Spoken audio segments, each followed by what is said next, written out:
ការដែលស្ត្រីម្នាក់នេះគាត់មិនអន់មុខចោះគាត់ជាមនុស្សក្លាហានបើយើងនិយាយចំណុចវិជ្ជមានរបស់គាត់យើងមើលគាត់ក្លាហានហើយគាត់ហ៊ានមកលំដោះអ្នកទោសហ៊ានយកកំភ្លើងមកឲ្យអ្នកទោសបាញ់តបតជាមួយនឹងសមត្ថកិច្ចដើម្បីរំដោះខ្លួននៅពេលសមត្ថកិច្ចយើងតាមចាប់បានគាត់ក្លាហានគាត់មិនអន់មុខចោះតែគាត់មិនបានប្រើទឹកមុខសម្លក់សម្លឹងដោយខឹងស្អប់ទេគេប្រើទឹកមុខក្នុងនាមជាជនរងគ្រោះជាស្ត្រីដែលគួរឲ្យអាណិតហើយណាមួយក៏ដឹងថាគាត់មានសម្រស់ស្រស់ស្អាតគាត់ក៏មានអន់មុខចោះនេះជាហៅថាមេយាមួយរបស់ស្ត្រីគាត់ដឹងពីសន្តានចរិតរបស់បុរសយ៉ាងម៉េចគាត់ដឹងថាច្បាស់ណាស់ក្នុងចំណោមបុរសទាំងអស់នេះនឹងមានបុរសណាមួយចាប់ចិត្តទៅលើទឹកមុខរបស់នាងដូច្នេះនាងក៏ប្រឹងងើយមុខឡើងដើម្បីសម្ដែងនៅទឹកមុខគួរអាណិតគួរឲ្យសិននោះហ្នឹង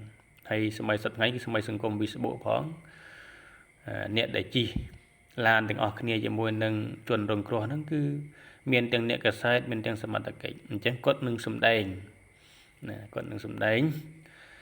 ហើយនឹងបានផលប្រយោជន៍ពីការសម្ដែងរបស់គាត់បានមែនគេបានផលប្រយោជន៍ហ្នឹងដោយភាពទាក់ទាញទឹកមុខគួរអាណិតរបស់នាងហ្នឹងរួមទាំងសម្រស់ស្រស់ស្អាតរបស់នាងនឹងផងក៏ធ្វើឲ្យបុរសមួយចំនួនដែលល្ងងខ្លៅល្មោបកាមដូចជាពួកអ្នកសារព័ត៌មានខ្វះការអប់រំនេះឯងទៅស្ទាបអង្អែល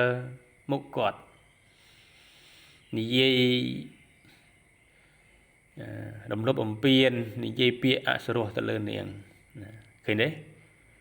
បានផលប្រយោជន៍ទេបានផលប្រយោជន៍ណាធ្វើឲ្យបុរសម្នាក់ហ្នឹងត្រូវបានអស់តំណែងបញ្ឈប់តំណែងបញ្ឈប់ពីការងារឃើញទេនេះជាផលប្រយោជន៍ដែលនាងងើយមុខឡើងនេះជាផលប្រយោជន៍នេះជាហេតុផលដែលនាងត្រូវងើយមុខឡើងធ្វើត្បិតនាងជាជនរងគ្រោះតែនាងធ្វើរឿងឲ្យត្រឹមត្រូវមួយ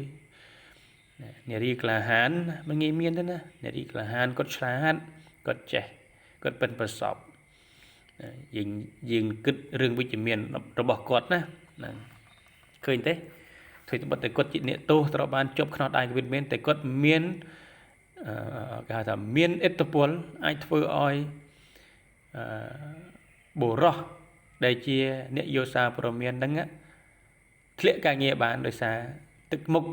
ដ៏គួរអាណិតរបស់នាងហ្នឹងឃើញទេហ្នឹងអញ្ចឹងក៏បីសិក្សាពីនាងពិតជាមិនធម្មតាទេនេះត្រឹមតែអ្នកទោសប៉ុណ្ណឹងផងនាងអាចលបួងប៉ុណ្ណឹងធ្វើឲ្យបុរសម្នាក់អស់ការងារដោយសារសម្រស់នាងបានចោះតម្រាំផ្សេងទៀតអញ្ចឹងនេះជាមេរៀនដល់បុរសខ្មែរគ្រប់រូបប្រយ័ត្នចាញ់កលមេយារបស់ស្ត្រីជនជាតិដតីដែលគេមានបំណងចង់លេបទឹកដីយើងចង់យកប្រទេសយើងនឹងគេនឹងតាក់ដោយវិធីនេះប្រើសម្រស់នេះប្រើសម្រស់តាក់នេះណាគឺបុរសគឺសម្រាប់បុរសដែលល្មោបកាមនឹងគឺការដែលស្ត្រីប្រើបុរសតាក់គឺងប់លឿនណា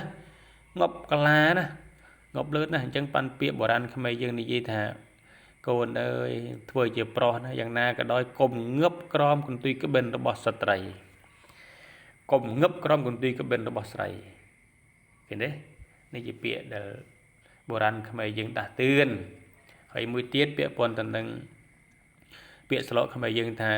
ល្បែងអបាយមុខមាន3យ៉ាងនាំឲ្យខ្លួនវិន័យនឹងល្បែងស្រីស្រានេះអបាយមុខណាល្បែងស្រីស្រាក្នុងកលតិសៈណាក៏ដោយកុំប្រព្រឹត្តឲ្យសោះតែហ៊ានប្រព្រឹត្តគឺអបយសថោកទាបវិន័យខ្លួនប្រានខ្លួនឯងហ្នឹងឃើញទេកុំប្រព្រឹត្តឲ្យសោះឥឡូវឃើញទេវិន័យនឹងមុខជាក់ស្ដែងហ្នឹងហើយអ្នកយោសារព័ត៌មានហ្នឹងត្រូវបានបញ្ឈប់ការងារព្រោះតែ